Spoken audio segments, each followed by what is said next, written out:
రారే రారే రారే యేసుని చూద్దాము, రాజుని చూద్దాము, మహారాజుని చూద్దాము.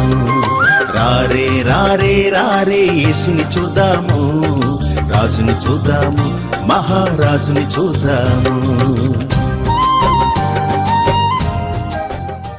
Praise the Lord.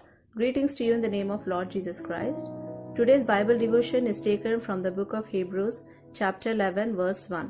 Faith is the substance of things hoped for, the evidence of things which are not seen. So this definition in this particular verse has two separate clauses. One is time-oriented and the second is space-oriented.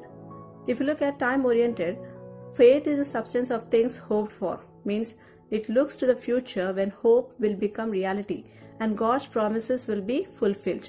And the second clause is space-oriented, means the evidence of things which are not seen, which looks to the present reality, the here and now, and that what is really real is even beyond what we can experience through our senses. So faith is not some fantasy of what we wish would come true. Instead, faith brings what God has already prepared and places it in our present. So faith is more than walking into the dark future with a blindfold, but instead it is an opportunity for us to move forward with the light of the world illuminating our path, because we know what God wants and we listen to what God says. So faith turns hope to assurance and the unseen to be seen. So if you look at Hebrews chapter 11, it tells us what it means to have faith and obtain life.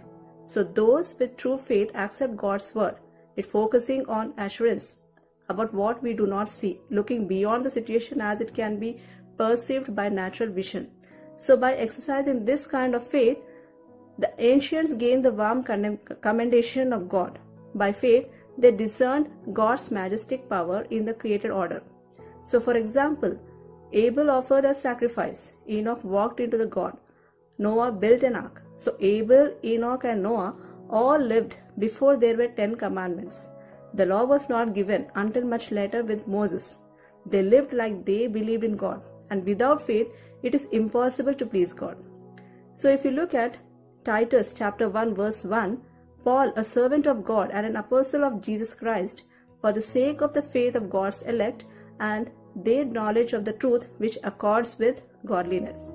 And even if you look at 2 Peter chapter 1 verse 1, Peter, a servant and apostle of Jesus Christ, to those who have obtained a faith of equal standing with us by the righteousness of our God and Savior Jesus Christ.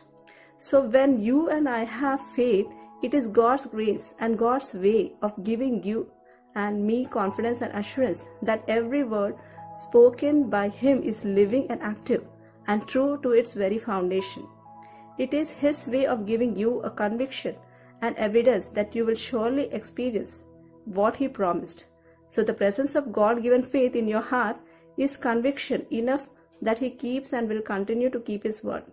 So faith is alive in you because the object of your faith is the Lord God Himself, who is living and faithful.